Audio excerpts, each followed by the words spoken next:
It's really nice to see you. Please, I'm sort of probably going to wave around and I'll try and get this right. I'm not used to a microphone. So anyway, I'm going to talk a little bit about bee behaviour. So it is, as Lindsay said, it's quite a wide subject.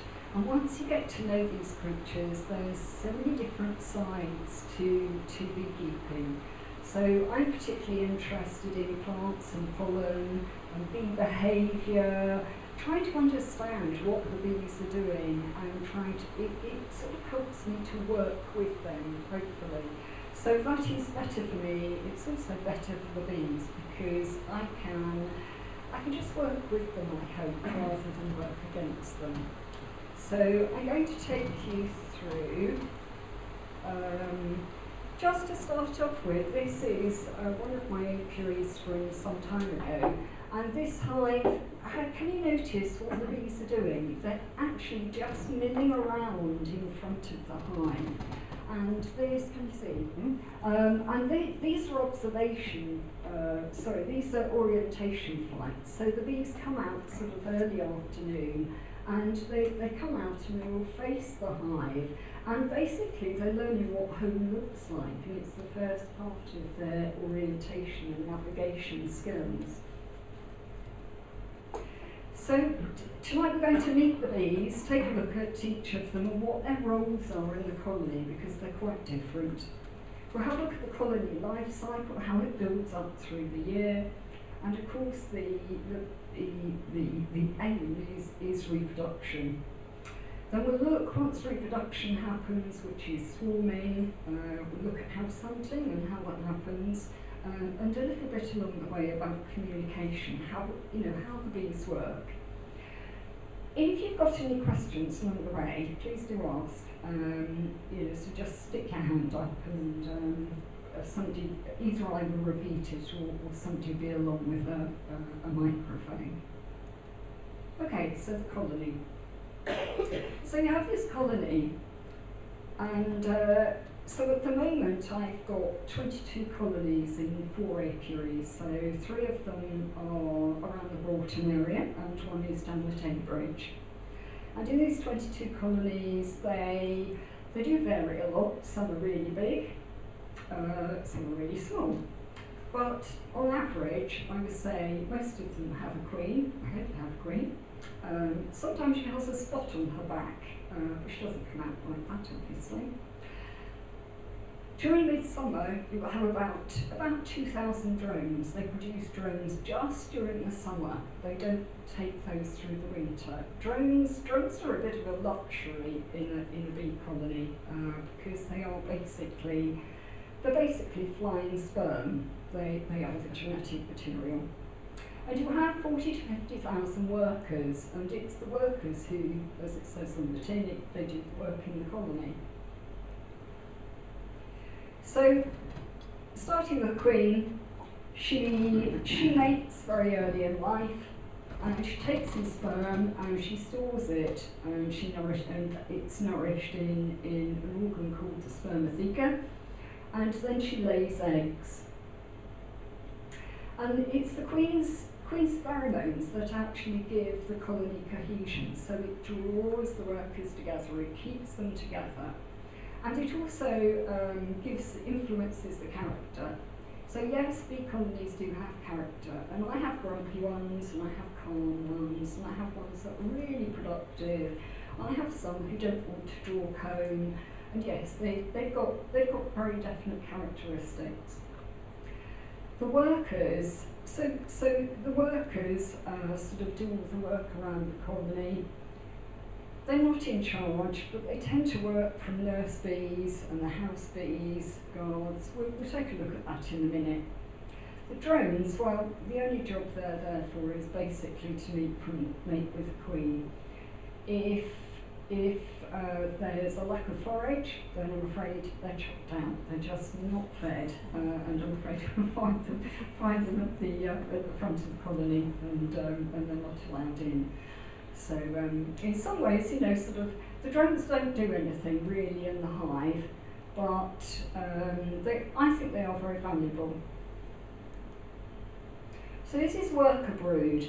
So the queen lays an egg, and you can see the egg top right, and this egg is about 1.6 millimetres long. And then after 3 days as a worker, that egg will sort of hatch, and it becomes larva. And the larval stage is the stage where they put on growth. It's a fairly simple structure. Basically, they're just eating, they're taking on sort of nourishment, and that nourishment is then used for metamorphosis to become a queen. On the right-hand side, so the yellow is, so this actually it's a drone larva, but you can actually see the spiracles. Can you see the little circles? And these lines through here are, this is the tracheal system. So this is sort of the airways, the respiratory system inside, and actually then it's big ventriculars sort of that runs through.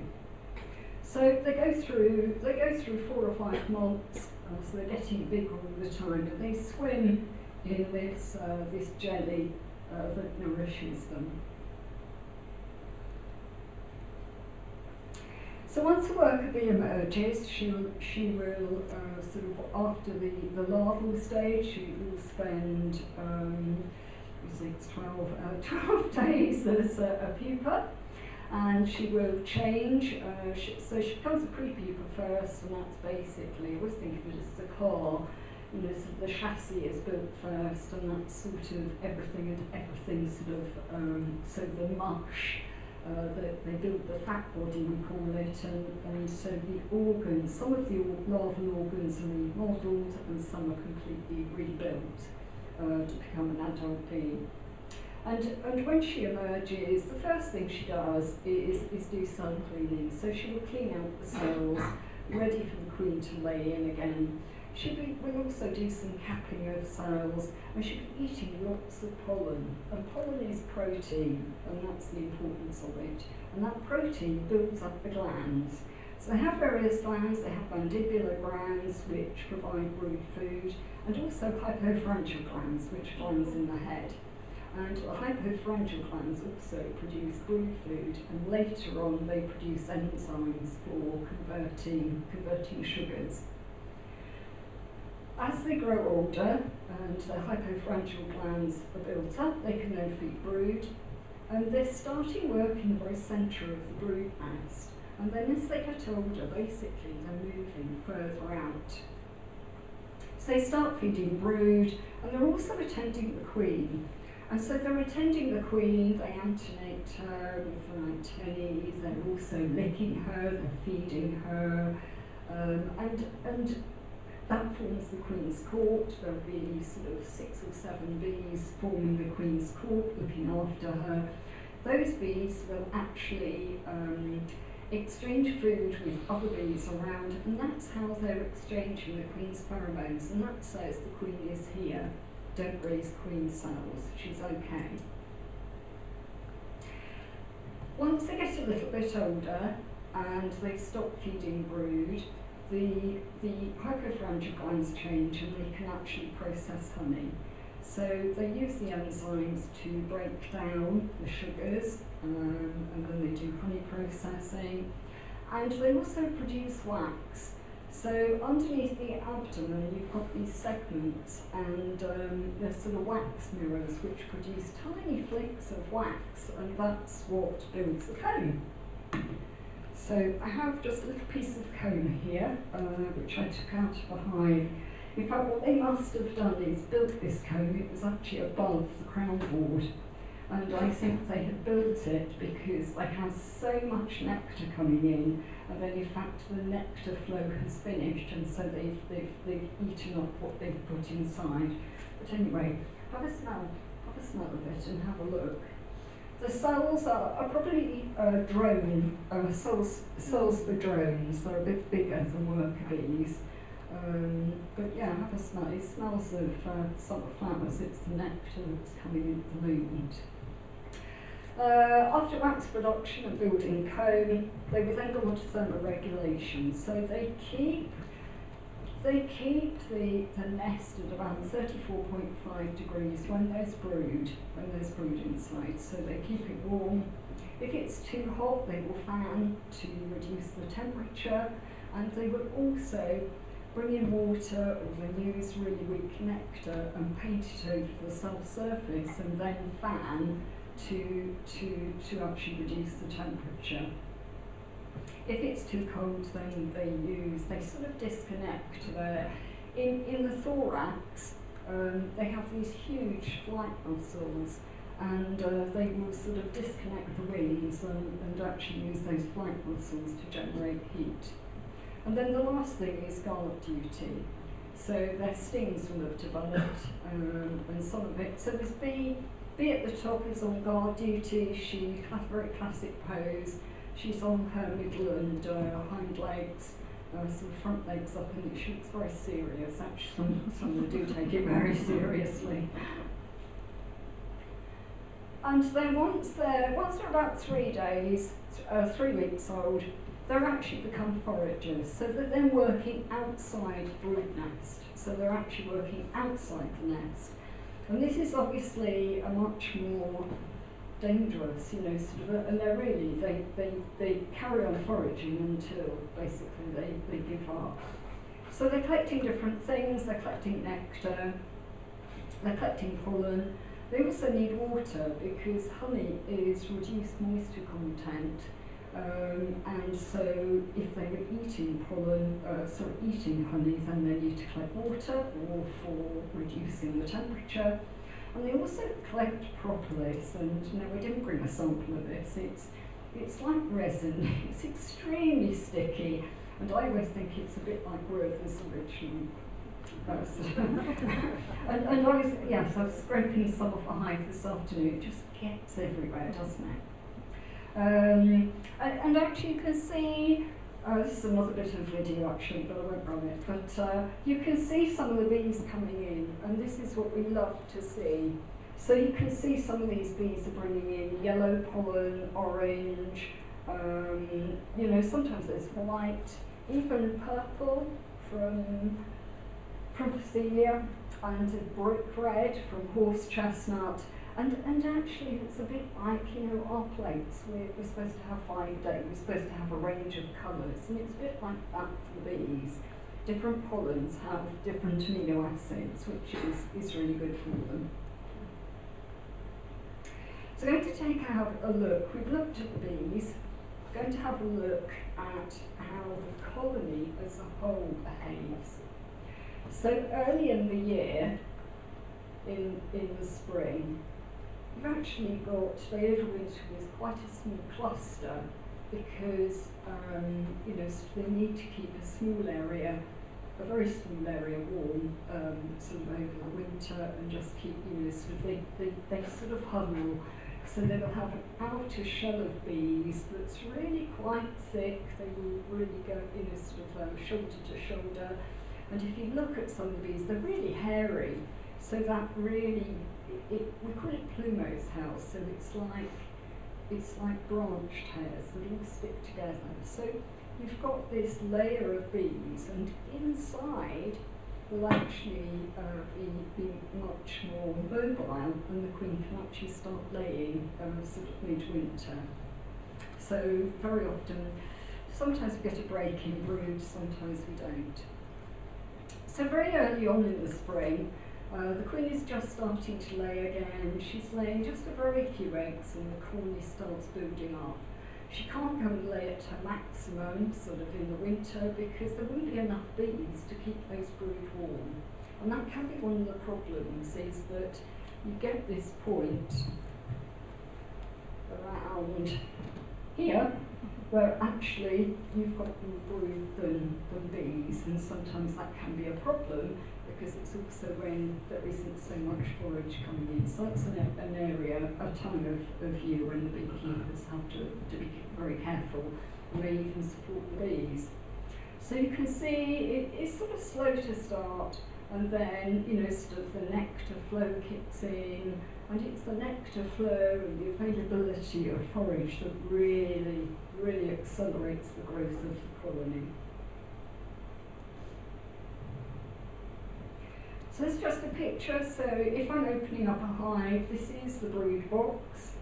I'll explain more about a hive in a minute. But this is the kind of view. I would say this is sort of middling, really. It's not a really packed. You know, if it was a really packed brood nest, I'd barely be seeing the frames. But this is quite busy. And the bees are building up. So they've gone from this cluster that's very tight. They loosen up. It's not so cold, and they're actually building up brood on each of those frames. So as beekeepers, we're into swarm season. This can be quite a frantic time, and we have to do visits to the bees and check them once a week. And the colony builds up, it will start building up, usually by the time I open up and when it's warm enough to open up. We don't open up when it's too cold or wet or windy. But by the time I open up, and I really started regular inspections this year, very late, sort of probably the end of April. But and most of the colonies had built up. I was finding brood on 5, 6, 7 frames. So they were already quite big. There were 11 frames in those boxes, those national boxes. And basically, what the colony is doing, the aim of swarming, is reproduction. So it's reproducing. While the queen lays individual eggs and produces offspring, colony reproduction is where the colony actually breaks apart and forms a new one. And this is the whole thing about reproduction. Yeah. So a couple of years ago, I was out in the back garden, I lived in Holterworth, and I heard a drone. And I thought, what the hell's this? And everybody here. What the hell's this? I was looking up, and it was a thing that was just like a cloud coming over the top of the house. So I actually phoned up somebody from the bee thing saying, I didn't know about anything about bees. Say, you know, watch out in case there's kids around or whatever it is, because I don't know, but this thing just shot up at about 4 miles an hour over the top of the house. Couldn't believe it. Fascinating. So that's what that is. It's I'll tell you more about that, and I'll come back to you. I'll come back to you. Yeah. This is the sort of preparation. So the colony are building up. What they need to be able to swarm is they're building up that colony. There's loads of brood. They actually feed the queen, so they give the queen extra food, they increase her rate of lay. Now a queen can lay 1,500 eggs per day. Just think about that. It is a lot, isn't it? It is a lot. That's all she does. I mean, everybody looks at the queen and they say, oh, queen, you know, she's in charge of the colony. No, she isn't. You know, maybe her pheromones are in charge of the colony, but actually she has, you know, she has quite a boring life. You know, she has a bit of excitement and goes off and mates early on. And then, so the question is about Bill Turnbull, and actually I think as BBKA, British Beekeepers, he was a big supporter of bees aboard, I think it was, and so he would, very fond. He was quite a friend, really. Well, not personally, but you know, beekeepers. Bees are important. Yes, they are important because they do. If you see how much, and I can't remember what the statistics are, but you know, to make each bee, they need something like 130 milligrams of pollen, I think it is. It's a lot of pollen loads they go out for and bring back. Now, every pollen load is, you know, they're going out, they're visiting. So one of the benefits of honeybees is that, as we've seen, they overwinter with these clusters of bees, so there may be 10,000 overwintering. And then they build up really quite early in the spring. Whereas actually bumblebees, and I'm all for bumblebees, I'm all for solitary bees as well, very much. But bumblebees, you know, will be a single queen, and she will have to do all the work. And solitary bees are important because they're more specialist. They tend to collect from just a few different plants. whereas honeybees will go out and they will actually have, the foragers will go out, and when they find somewhere they will come back and communicate it to their nest mates. And so you get this crop loyalty, you know, sort of, and they will bring a lot in. So yes, they're very important for pollination because they go to the same type of plant. You know, sort of they will work an area. They're going from one plant to another. If they're collecting nectar, they will still be, you know, to get to the nectaries, the way plants are designed, very often the bee has to stick its head right in, and then it's right in a position where the anthers are depositing the pollen, and then it's going to the next flower, and the way that one's designed is that it's then fertilising the next flower. So yeah, really important. Yeah. You said that the larvae were in a jelly. Is that royal jelly or not? Yeah, sort of brood food, royal jelly. It's all one of those things that as the larvae grows, the larva gives off pheromones as well, and so the larva actually communicates how old it is and how much food it needs and what type of food at the time, because the type of food actually just changes slightly as they get older. And a queen, so queens and worker bees are all female, they're diploid, so they have two sets of chromosomes, whereas the drones are actually haploid, so they only have one set of chromosomes. It's unfertilised eggs.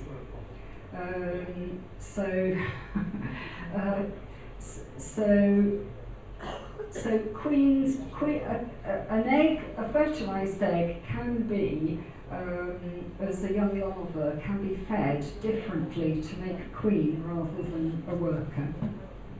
Yeah. When you talk about brood, do you simply mean from the egg through to the pupa stage? Is it the youngsters, or what do you mean when you talk about brood? Yeah, I tend to brood. So the question is, what is brood? So I call brood the eggs, the larva, and then so once you get to the larva, the cell is sealed, and then it becomes a pre-pupa, and then a pupa, and the pupal part is the metamorphosis. So the brood is just up to the larva stage? No, I would say the brood is right through, really, sort of, you know, because yeah, that's my definition anyway. Would you agree? Mm. I was going to ask actually, are there any other beekeepers? Come on, Lindsay. Oh. Right, okay. Okay. Right. Are we okay to continue? Yes, carry on. Brilliant. Okay then. All right. So your colony is building up, and what they need to reproduce, to produce a swarm, is they need to be able to have sufficient brood, because basically the queen is going to go off with quite a few of the flying bees and form a swarm, and so they need to leave provision for a new queen back in the hive. They need lots of other brood, and they need food, so they need supplies. So they're building this up early season, and this is something we see as beekeepers, and take it as warning signs, definitely do something about it. So honeybee colonies are protandrous, which means they raise drones before they raise the queens, and that is something, drones take longer to produce, 24 days plus 12 days for them to mature before they can go out mating. So they start producing drones, and as the colony builds up, so the colony, the nest is expanding. The drones tend to be produced around the edge. And then they'll also make these play cups. And so these play cups are these little cups, a bit like acorns at the bottom. And I call them cups, where these tend to be dry, and they very often, we call them practice cups, queen cups. And once, you know, they tend to make those for a week or so, you know, before they raise queen. And the other thing is we start to see congestion, because if you remember, you know, the queen is really laying sort of at quite a rate. So these are drone cells, so they're bigger. You know, the boys are bigger than the workers. And basically they're fed by workers. They do die after mating. If you want to know more about mating, ask me at the end. I'll go into that right at the end. And the drones are removed from hive before winter, or if they're surplus to requirements. And this is the swarming countdown, which I sort of put in just to sort of show really. So basically the queen's feeding is increased, they increase her rate of lay, so she's laying all this brood. And one thing we see is these big slabs of brood. When you get to the point where the queen hasn't got space to lay. So that's something as beekeepers we can deter swarming by giving them lots of space. And then, you know, sort of they get to a certain point where they will start raising a queen cell. We see that. And then at that point, the workers will gorge on honey for a few days. And the queen's feeding is reduced because when she's got these huge ovaries. When you dissect a queen, her ovaries take up a lot of that huge abdomen. And so she's basically slimmed down. She's given less food, and actually they keep her on the move. So they don't let her lay so many eggs, produce so many eggs as well. Because she's actually got about 150 ovarials, so she's producing a lot of eggs all the time. So as her laying decreases, and the workers sort of rest in the hive, they're sort of ready and waiting really. The queen is treated roughly, and then the cell is sealed. You get buzzing runs, and I have seen this. I've opened up. I've seen a cell sealed, and actually, you know, the bees do get busy. So basically, they're activating the other bees. You know, get ready because they've been fairly quiet. And basically, the swarm will depart. So that's what you have seen. Sorry, okay. So yeah, they will depart, and they will all just fly across almost like a long comet, and the scout bees will actually sort of go through. They'll push the queen out first because the queen's pheromone help keep the swarm together, and they leave the hive, and they will actually go and rest up somewhere and wait to make sure they've got the queen with them. Because a swarm of bees, so it's about 60% of the adult bees will go, and about 70% of those are younger bees. Because you need the younger bees because they need to build the wax, and it's the young bees that will be able to produce it. So what triggers the swarm? And will a hive always swarm during the year, or on a bad year for flowers? Not. When you've got a flow in the spring, it definitely helps them build. Really, it is the trigger to build. Trigger. It is the thing that builds up. It's a very strong impulse. It's a reproductive impulse, and that's what most colonies do. Some people sort of talk, you know, some beekeepers sort of say, I wish my bees weren't so swarmy. My attitude actually is that swarmy colonies, I think, are actually quite, you know, it's what they're supposed to do. But I do control it, because the problem is, you know, they're looking for a new nest, and I'll go into that quickly. But, you know, sort of a man-made alternative is your chimney, or, you know, sort of the eaves of your house, etc. And that's so yeah, I do prevent it. Yeah, and this is the queen. So basically, this is the queen cell, and very often, you know, this is what we'll find. So this is what I mean by a sealed queen cell. And once the queen cell is sealed, that is the sort of final trigger. But basically, there's been lots of research into this. There were all sorts of theories, goes to the nurse bees and congestion. Congestion is part of it. But actually, the main thing is that it is the queen's pheromones that prevent raising queen cells are sort of, when they're really congested, they can't perform this prophylaxis, which is food sharing, and they can't move around so much and share the queen's pheromones. So that's sort of, but I think it is multifactorial. So we've got our swarm, it's left the hive, and left the natural nest, and they form this cluster. And basically, they form the cluster and they're making sure the queen is there.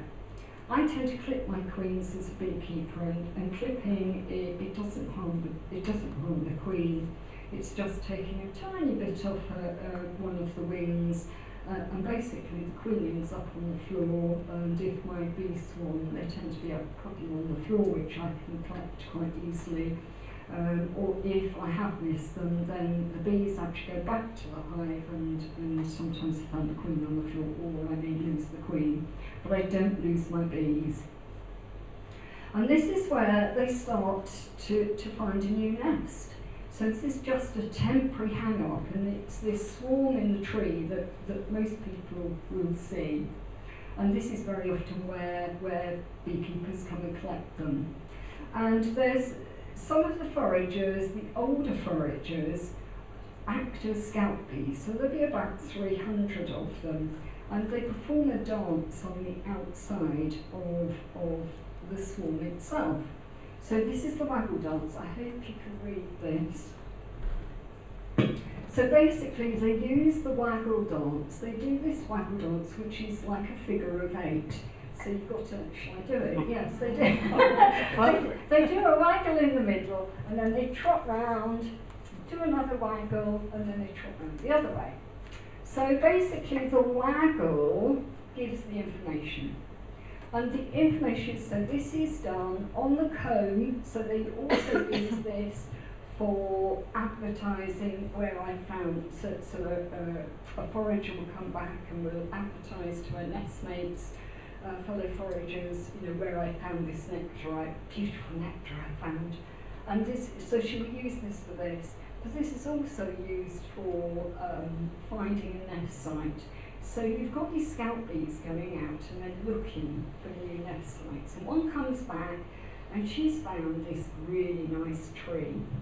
And I'll go into the things she's looking for. And she'll advertise it by doing this dance on the outside of the swarm.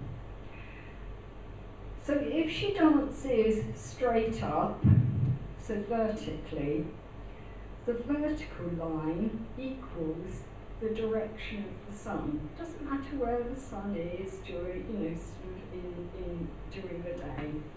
But if the new location, so let's say the hive is where the swarm cluster is, and number 3 is where the site she's found, and that's directly in the direction of the sun. So she will do her waggle straight up, going round, another waggle up, going round, and the enthusiasm she puts in sort of gives a little bit of information as to how enthusiastic she is for this location. And basically she's recruiting other scout bees to go and have a look. And also the length of the waggle is the energy expended. So that is the distance. And when we say energy expended, so if it is, say, up a hill, or if it's into the wind, then it's going to be longer than the distance. It's the amount of energy they need to use. And if they're advertising forage, then the dancer will actually go around and she will let others sample her wares on the way as well, and they will smell it on her too.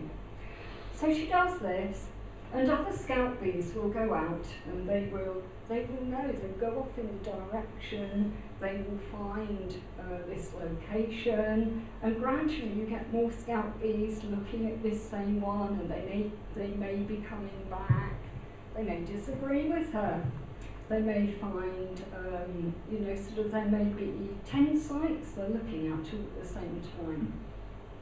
Kind of thing they're looking for is they're looking for about 40 to 45 litres volume. They like a nice small entrance, they prefer it up high. So trees, big trees, hollow trees.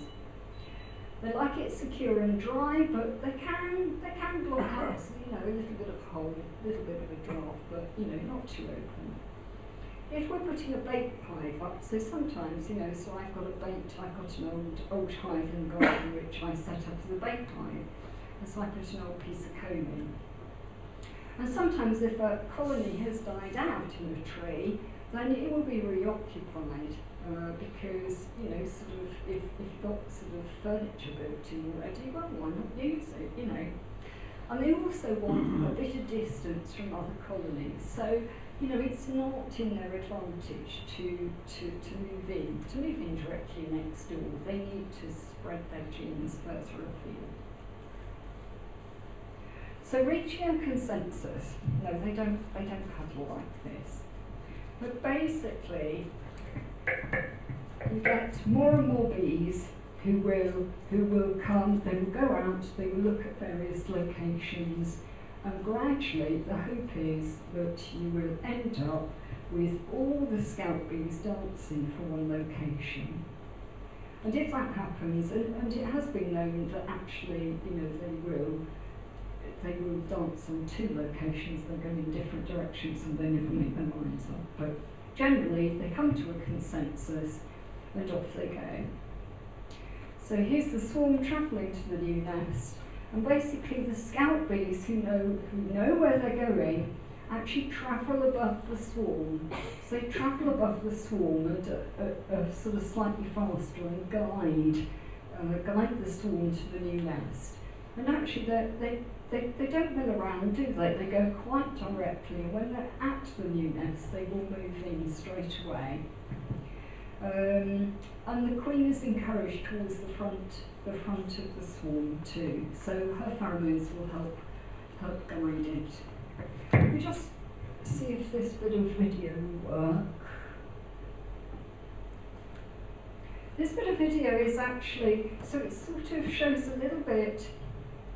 It's actually a swarm in reverse. Do you remember I said about the queen dropping out, and actually the queen had dropped out on the floor, and so this was actually the bees. I noticed the bees had gone up to the top of the tree, and actually this was them coming back to the pink, back to the blue hive. So this is sort of what happens. So bees in the wild will use the natural cavity, holes in trees, that sort of thing. There aren't so many around, when you've got feral colonies, only about 25% of them survive. So, so that's why I try and keep my bees. And they have to build the comb, so there's a little bit of comb going around. So this is what they're building, and that's basically space. Those cells are used to raise the brood, they're used to store the honey, and also the pollen. And these are, you can see these are the little wax flakes that they actually make to construct the comb. This is one of my apiaries, so this has just taken a week or so ago, before the honey harvest, honey harvest. And this is, so you can see so as beekeepers we use these boxes, and these boxes are very modular, so we can increase the size, and this is bigger than most. So this one has actually got 2 brood boxes, so that's quite a volume, and it's got 4 supers, so there's honey in each of these. So it's quite a lot of honey. Each one sort of contains about 20-25 pounds of honey, so yeah, it's quite a lot for handling actually. And so we're done with our swarm. We're back at the parent, what I call the parent colony that they've left behind. These are the queen cells that are in the brood nest. And so 8 days later, that some of those will start to emerge. You can see this is sort of the pre-pupa stage, and there's actually quite a lot. So queens are fed copiously. They literally swim in royal jelly. This is pupal stage, so this is probably 4 days off emergence. And then, just before they emerge, sometimes you see the bottom of the queen cell goes dark. You know, you get a ring around it, and you can tell. And then the queen actually sort of nibbles her way out. So she almost sort of takes the top off and then makes her way out. You said queen cells. Is there one per? Yes, there's more than one, and that's part of the problem. So there's several things that can happen. So the first queen can come out, and I think most beekeepers like to think that the first queen comes out and she pipes. So she makes this sound, she comes out and she will sort of make this sound, so it's sort of a bzz, bzz, bzz, bzz, bzz. And other queens who are still in their cells will respond. Now I think this is daft really, because if they respond, she's going to try and find them out and kill them. But, do you remember I said that the queen had been laying at full rate about 4 weeks beforehand? And in that intervening 8 days that the cell is sealed, so the time between the swarm has gone, losing 60% of your bees, and the time that the first queen emerges, you've got 8 days or about 1,500 to 2,000 bees, and your population rebounds. So they've still got lots of bees, they've got lots of honey, they've got a couple of queens, they can calf swarm, they can actually go off again. And that can be the problem. So if the colony can send more queens out, then some colonies are very swarmy, but I would say many would send more than one out. Would you agree? Yeah. But you know, eventually they will settle down, and the bees, if they want to calf swarm, the bees will protect. You know, so they will protect the other queen cells and let the first virgin queen go out. Does that answer the question? Okay. And so once she's emerged, virgin queen, she's basically ignored by the workers. You know, sort of, she's got her pheromones haven't developed. You know, they're quite conscious she is a queen, but they ignore her really. After 3 days, her mandibular gland starts giving off pheromone, and they start getting interested in her. And it takes 5 days for her to become sexually mature, and then she will have to go out on mating flights. And basically the bees will get more and more interested in her, and in the end she'll actually be almost pushed out. So she's actually chivied and sort of bullied, and you know, you're going out, you know, you're not staying in here, out you go. And once she's mated, she will mate with about 14 to 20 drones. So she will go out, and the drones will be in what we call drone congregation areas. So these are, I know very little about them really. They're in the same place each year. Gilbert White's house is quite a famous location for one that's been documented over the years. Drones don't live from year to year, so they must be marked by something. The queen goes through, she gets mated, and she goes out in the afternoons on nice warm sunny days, a little bit of breeze perhaps, not too much. And she'll go out, and she may go out for say 1 to 4 flights, and then by then she's mated and she will settle down. So she takes on a lot of sperm. She would take on about 1 million sperm from each of the drones. but that goes into the oviducts and then goes into the spermatheca, little organ, and that keeps the sperm for the rest of her life. Ooh, Sorry to I'm interrupt. scared. Sorry to interrupt, Christine. I just, if the drone mating areas, the congregation areas just fascinate me, and like you just said, so the drones, they've never seen these areas before, and likewise the queen has never seen these areas before, and it's just how, and these can be presumably some distance away. I mean, how, and what are the theories about how they know where to go, both the queen and the drones? Sorry. I'll probably give you 5 different answers for that. Yeah, as usual. Oh, no, okay. So I think things we do know very often. It is said, some research in the mountains has shown that it tends to be towards a depression in the landscape. I think they probably are marked by pheromones, I suspect, from year to year. I think you get about 10,000 drones, and so you get these 10,000 drones. There's quite a few around, you know, and I think in the vicinity of each apiary you could even have like 120 within, you know, so you could have quite a lot within, you know, sort of in flying distance. The queen flies further than the drones, I seem to remember. So, you know, sort of, yeah, drones are going out, you know, they can't fly too far. So but the drones go out. I think the drones go out, and they're not just flying around, you know, all afternoon in this congregation area. They're going out, and then they go to different ones, you know, sort of each time.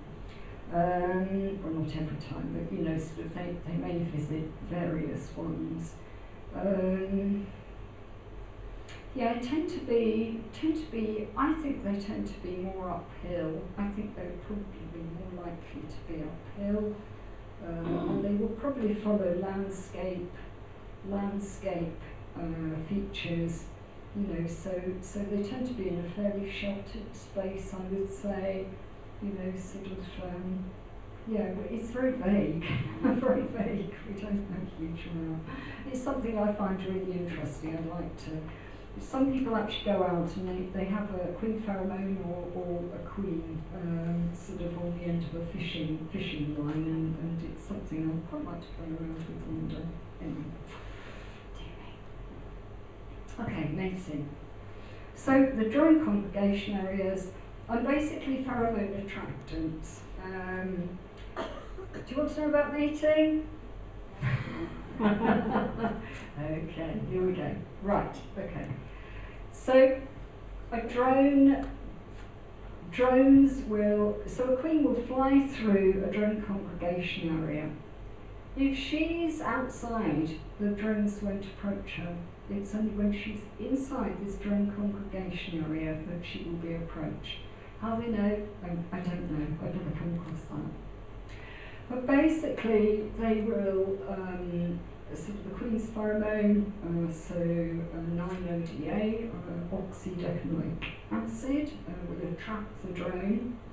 And basically, he will approach her and he will grasp her abdomen with his front and middle legs. And then he will arch his abdomen round and put his endophallus in the sting chamber, which sort of for mating. Now the endophallus of the drone is quite interesting, because if you can imagine, I wish I'd bought a rubber glove now, because in the drone's body, the endophallus or penis is inside out. So he has to make this huge effort, and his hemolymph, which is the blood, actually the pressure of the hemolymph turns it inside out, and it basically goes into the sting chamber and her vagina, and actually sort of fits those couple of claspers, etc. And so with this huge effort, he's paralysed. So he doesn't even finish the job. And the queen, the pressure of the steam chamber actually finishes the second stage of eversion and transfer of the sperm. So if you've got a successful drone, he's dead. But he's done his job. So that's it. Anyway, that's a bit of a downturn, isn't it? So just how all this communication happens, I said about pheromones. So these pheromones are sort of signals, really. And the queen substance, you may have heard of queen substance, and there was a chap, Butler, who did a lot of work in this in the 60s, and it's queen substance that keeps a colony together. So the queen produces sort of various pheromones from her mandibular glands, from also on her abdomen, pterygal glands, and also on her feet. So she's actually got footprint pheromones, and it's actually, it's like an oily pheromone that's around the hive. So they know the queen is in the hive. If they were to lose a queen, this usually happens by a clumsy beekeeper, not putting the queen back in or dropping her or whatever. They know the queen isn't there, and in 10 minutes you will find that the colony gets quite agitated actually, and then they will start to make queen cells to replace her. So they will make emergency queen cells. The brood has pheromones and the worker has pheromones as well. So sting pheromones, sort of, they will, if they sting you, so they will sting you, they release a sting pheromone, it will attract other bees to that site. So that's why, bees can deter really large mammals because, so it's not just one of them, they put their mates in as well. Trophallaxis is food sharing, and that also distributes pheromones. But it's not just trophallaxis, it's the antennation that happens. So as they're sharing food between them, and they do say that the colony has like a shared gut. If some of the colony are feeding off, bringing in some forage, then they tend to have very similar sort of things in their gut, and that actually gives the colony scent, which helps with identification of the hive entrance too. And then the bee dances, so I've mentioned the waggle dance, and there are other ones too. So if they are closer to the hive, they tend to do just a circular dance, and the buzzing runs, and that sort of thing too. So I got to the end. Any questions?